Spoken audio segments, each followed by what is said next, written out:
You ever do this? You ever make this mistake? You ever ask your grandparents where they met? It's always a creepy story, right? You're like, hey, where'd you meet Grandpa? Well, he just kept showing up at my work. Like, what?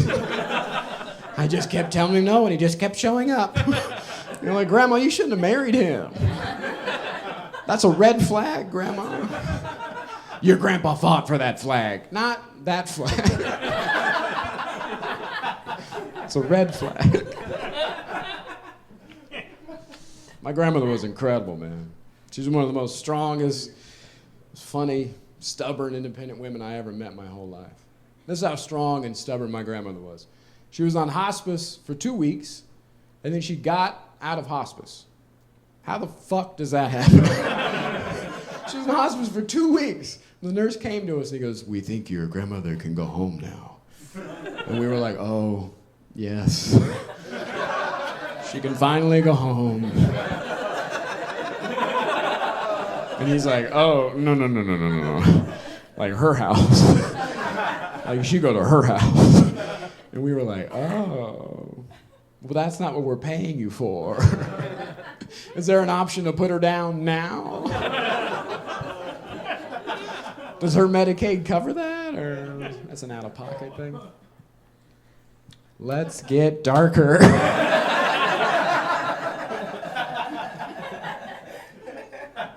My aunt's the one that called me. She called me from Ohio, and she said, hey, your grandmother's on hospice, and she's starting to see people in the room who aren't there. You start seeing ghosts, it's a fucking wrap, homie, okay? So I went back to Ohio to see her, and she was in the hospital, and she was seeing ghosts and all kinds of wild shit. And she's laying in the hospital bed. I'm sitting on the edge of it one night, and out of nowhere, she goes, what's that woman with the white hair want?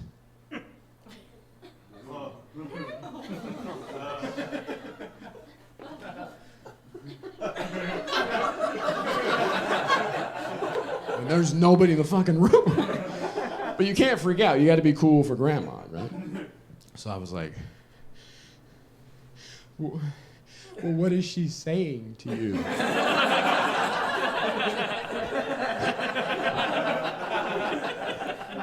She won't talk to me.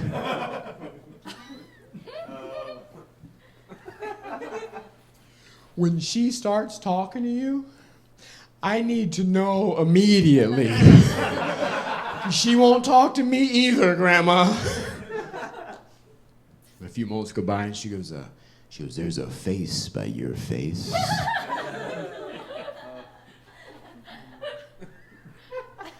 And again, you got to be cool for Grandma.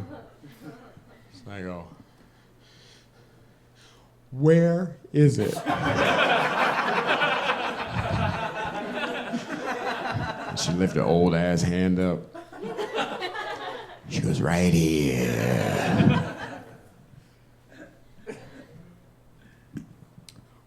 What does it look like? What does it look like? It doesn't matter. It's a ghost. It's here to fucking kill us.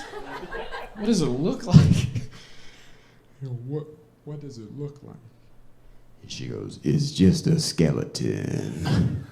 I said, bitch, I can't come see you anymore.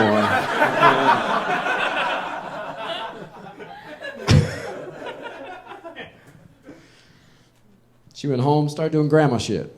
Making cookies, clean the house, grandma shit. And then she fell and she broke her arm, because, you know, grandmas be tripping.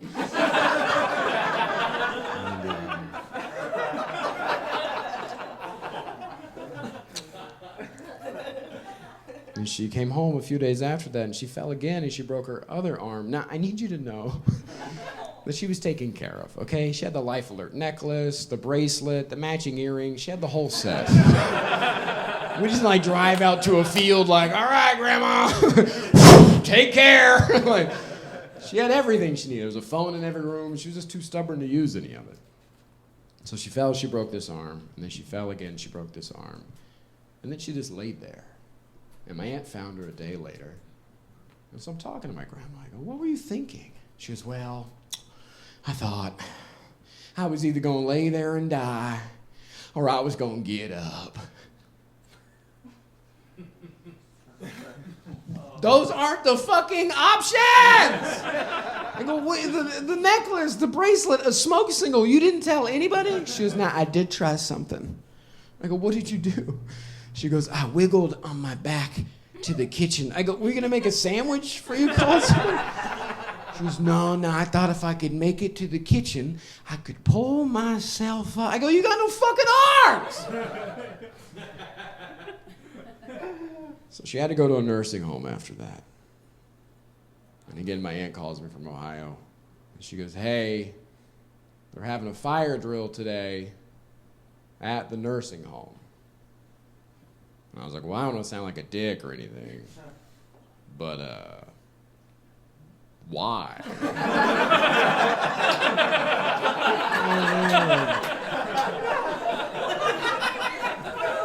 Like, nobody's making it out of there alive. You realize that, right? Nobody can even hear the fucking alarm. You realize that? Just be hundreds of people in the hallway like, where are we going? There's a fire. There's a what? There's a fire. There's a what? There's a fire. Dead. Should have called your grandma more.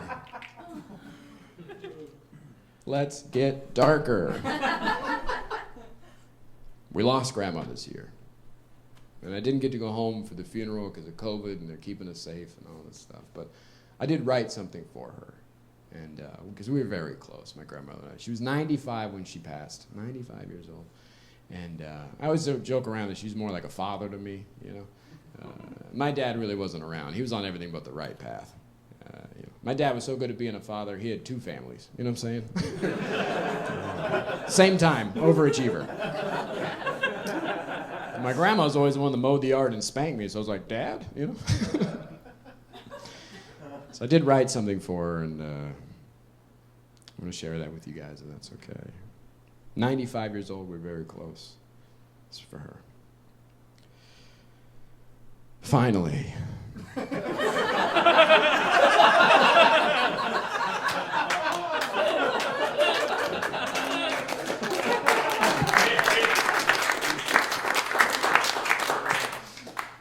You know who loved that joke? Grandma. I lost my mother a few years ago, and then a year before that I lost my stepfather, Wayne, and I hate that term, by the way, when somebody says they lost somebody. It makes me sound so irresponsible. I know where they are.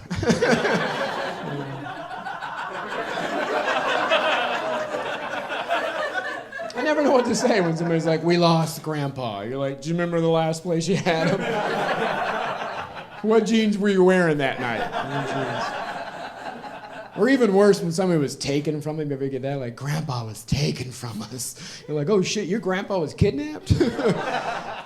He's with Jesus now. Oh, you know who kidnapped him. I'd press charges, that's for sure.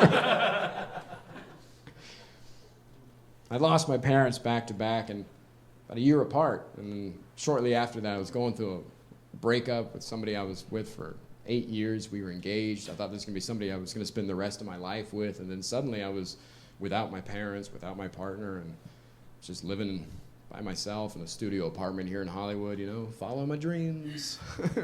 So I could go out in the world and play comedy clubs next to the Wetzel Pretzel at the mall. And I fell into a weird, pretty deep depression. And I know depression's hard to talk about. And I like to say that I have a type 2 depression. I wasn't born with it. But my doctor says we can reverse it with the proper medication and diet. Depression's a weird disease. It's so hard to talk about, man. Depression's a weird disease, too, because it's the only disease where the cure is don't be. Just ask any of your friends or family. They'll tell you. What's that, Aunt Kathy? Oh, cheer up? Oh, I didn't even think about that. No, you are helping. Yes, thank you. They always want to give you tips and tricks, too, for your mental health, right? Imagine doing that with other diseases. You know, you call your buddy, you're like, hey, the doctor says it's cancer. He'd be like, oh, my God. Have you tried making your bed first thing in the morning? I'll give it a shot. It's hard to talk about depression, especially as a dude in this country, right? We're not allowed to talk about our feelings or depression or any of that stuff, which, if you don't think that we need to change the narrative with mental health and men in this country, allow me to run some numbers by you. 91% of serial killers, men. 98% of mass shooters, men. 99% of sexual assaults done by men. We're fucking killing it, guys. We are, I mean, it's bad out there.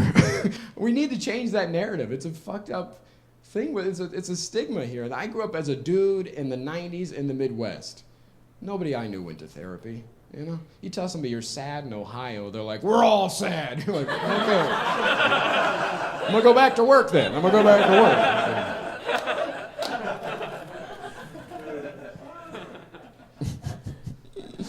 Let's get darker. I didn't know what to do with myself. I didn't have therapy at the time. I didn't have religion. My whole family has religion. I just never caught it. You know.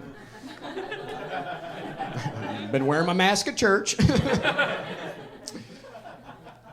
I'm an atheist, and it's always weird when you tell somebody you're an atheist. There's always, you know, that tension. They're like, oh, you must worship the devil. I'm like, yo, I don't even believe in the devil. Okay? I don't believe in God. I barely believe in myself.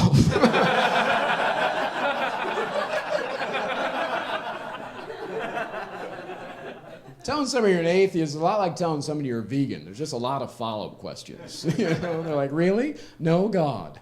No God at all. Well, can you have Buddha? I'm like, well, I can have enlightenment, but only on my cheat days. It's weird being an atheist in this country, man. God's on our money, he's on our songs, he's on our billboards, right? I passed a billboard the other day, it just said, you're going to hell. That's all it said.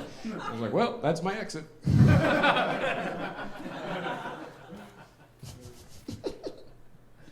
And listen, if you have religion, that's great. I don't ever want to take that from you. I love learning about religion. I love seeing how the different cultures worship and the ins and outs of it. Matter of fact, I was talking to somebody pretty high up in the community, and we're talking about Buddhism and higher power and how we're all one and all these great concepts. And I go, you know, I'm not really a religious guy. And he goes, well, you probably don't even know what religion is. And I was like, oh, enlighten me. And he goes, religion is the science of becoming who you're supposed to be in life. And I thought that was beautiful. I mean, that's wrong, it's puberty. But,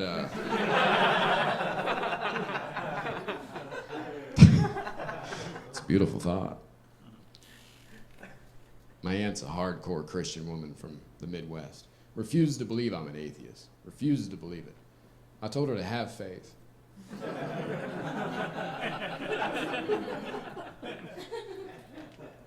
Her and my grandmother were the ones that picked me up from the airport when my mother passed, and we're driving along, and they go, hey, don't worry about it. We already told the preacher that you don't believe in God. I was like, why would you do that? It's not like I'm allergic. It's not like I'm showing up at church like, oh, y'all got God here? You know, I can't be around the Lord. I break out in hives. It's like, I'll be cool. So the preacher's doing his thing, right? It's my mother's funeral, and he's doing his thing, and they always come down and they talk to the family afterwards, and he's going, you know, person by person. You know, like, may God be with you. May God be with you. And he gets to me and he goes,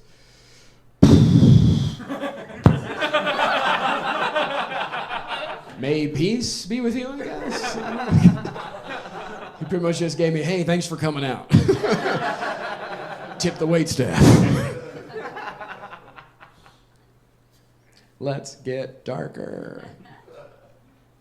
I didn't know what to do with myself.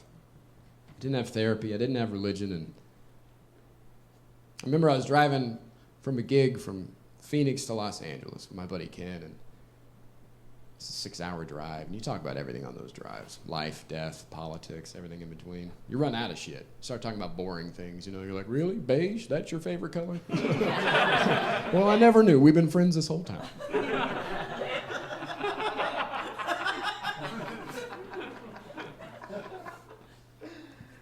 we're talking, and I shared with him, I said, I think my story ends in suicide. And Ken goes, what? And I go, oh, you don't think about that? And he goes, no. And I go, never. Not even like, what's behind door number 3? A way out. Like never. And he's like, no, never. You need to talk to somebody. And I was like, I talk to hundreds of people a night at the comedy club next to the Wetzel Pretzel at the mall. Still sad. And I'll tell you what I told Ken at that time, which was, it was never an immediate thought. I just never saw myself getting old. Not older, but old. You get to a certain age and people start treating you like the family dog. You know what I mean? They're like, you want to go outside? You want to go outside today? Yes. Oh, you're a good boy. Yes, you are. Kids, come pet Grandpa. Come pet. Oh, he shit on the rug. Get him out of here. He's not allowed to be in the living room. You know that. Like, put me fucking down, dude. I remember I took Ken's advice and I started going to therapy, but again, the mental health help here in America is so shitty. It's so bad. It's a broken system. Even in times of emergency, it's shit, right? Like, I had called the suicide hotline one night. You know how it is. It's late. It's like 2 a.m. You're listening to old voicemails from your dead mom singing you happy birthday, and you're like, I should tell somebody about my plans. Okay. And I called, and I said I was asking for a friend, I was like, my friend's, it's pretty serious. He goes, is he really serious? I go, yeah, he's pretty serious. And he goes, well, let me ask you these 3 questions. I was like, what is this, a fucking bridge troll all of a sudden? Like, what? You're the gatekeeper of the afterlife? Like, before he kills himself, answer these questions 3. Number 1, does he know when he's going to do it? I was like, oh yeah, pretty soon. And he's like, does he know where he's going to do it? And I was like, yeah, I think so. And he goes, oh, finally, one last question before I let you pass. Does he know how he's going to do it? And I was like, fuck. He really hasn't thought about it. And he goes, well, there's still time then. Which I thought was an odd response, which made it sound inevitable, but like there's still time to hang out and kick it while he's here. And then he followed up with something even more absurd, which was, between you and me, this is what he tells me. He goes, listen, between you and me, if he really wants to do it and he's serious, he's gonna find a way. And there's nothing you or anybody can do to stop him. And I responded with something I had never said in my life before, which was, can I speak to your manager?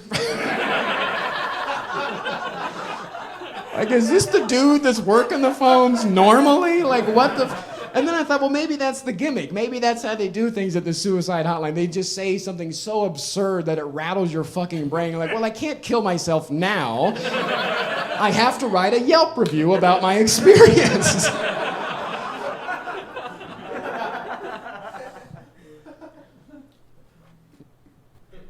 I started going to therapy. It's tough. It's tough to even sign up. It's a broken system. You hear it all the time, but you don't really know it. You try to participate, right? I had no idea. It's broken for Army veterans. It's broken for regular people. It's broken for homeless people. It's a broken fucking system. Before you're even allowed to go to the office, they have to vet you over the phone. I didn't know that. The lady's like, I have to ask you a few questions first. I was like, oh, okay. She goes, are you suicidal? I said, no. She goes, are you a harm to others right now? I go, no. She goes, do you have a drug or alcohol abuse problem? I go, no. She goes, why are you calling? Fuck, you got me. I'm gonna go back to work then. I'm gonna go back to work. Then you go to the office, you think you're gonna see somebody, you don't. You fill out paperwork. It's just 200 pages of questions about your feelings, All they care about is suicide when you first sign up. That's all they care about. Every other question's about that. First one right off the bat, they're like, are you suicidal? You're like, no. And a couple questions later, they're like, have you thought about it? have you thought about suicide? You're like, no. And a few questions later, starts to read like an ad for it. You know, they're like, it's not that hard. Anybody could do it, really. And I'm like, well, I do like DIY projects, you know. It's a broken system. It took them 2.5 months before I got to see anybody. 2.5 months before I got to see anybody. And I finally get in there, and the lady sits me down, and she goes, I'm actually not going to be your doctor. Today's my last day here. I'm getting transferred. So just to fuck with her, I leaned in real close, and I go, today's actually my last day here, too. We can talk about whatever you want.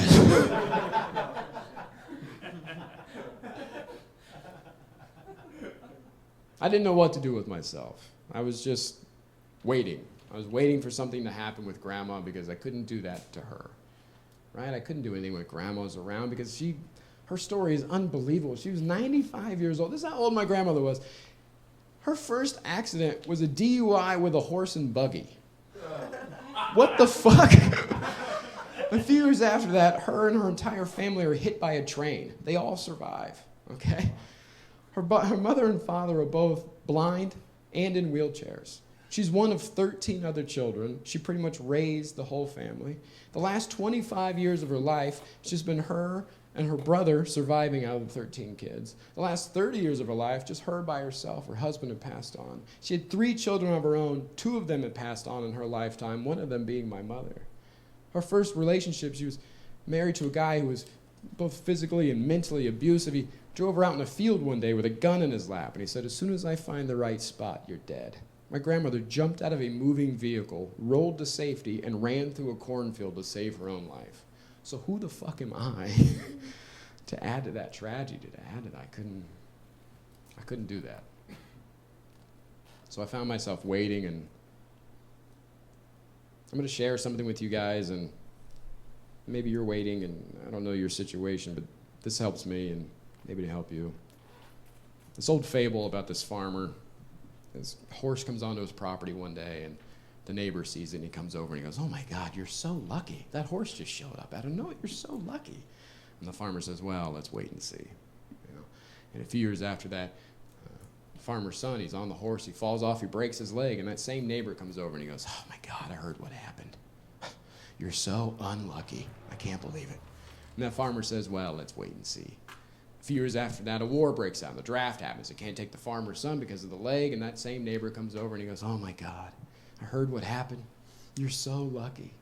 And that farmer says, well, let's wait and see. And it's like that the rest of his life. Let's wait and see. Let's wait and see. Because that's what life is. You're just waiting to see what happens next. Right? We're programmed to think that we have to know how we feel about something immediately in the fucking moment, and you don't. You don't have to get mad in traffic. You don't have to argue with your spouse. You don't have to fall in love after the first date. You don't have to do any of these things. You can wait to see how they actually affect your fucking life. Because I'm telling you, even if your life is amazing right now, and it's better than it's ever been, and you've never had this much money and this much sex, and you can't believe this is your fucking life, it's temporary. And on the flip side, if you're at your lowest right now, and it's never been this bad before, and I know we've all been through a lot the last few years. People have lost houses and jobs and relatives and friends and all that shit. I know it's been tough. If you're at your fucking lowest right now, it's temporary. And I'm so glad that I waited to see what was next in my life. Because at my lowest, met my girlfriend, and we fell in love, and her family was so accepting to me, and suddenly I have family again. Suddenly I belong. She introduced me to her daughter, and we hit it off, and she's incredible, and I get to be a part of her life, and I never thought I would have kids, you know? Like, matter of fact, when I was a young man, I paid good money to make sure I would never have kids. Here we are. So if you're having the thoughts that I was having, you're having those feelings, and you find yourself waiting, I'm begging you. I'm pleading with you from the bottom of my broken, dark little fucking heart. Wait and see.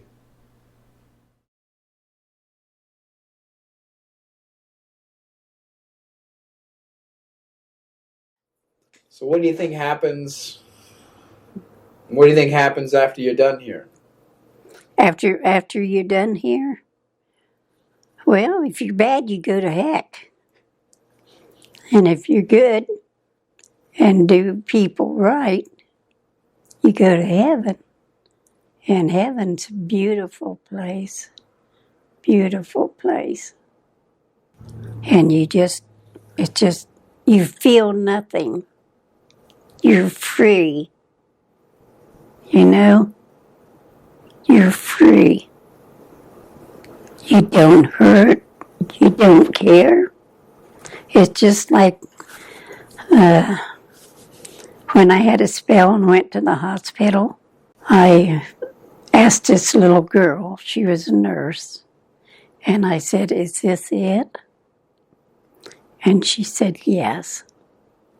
And I just felt nothing, like nothing. I was free.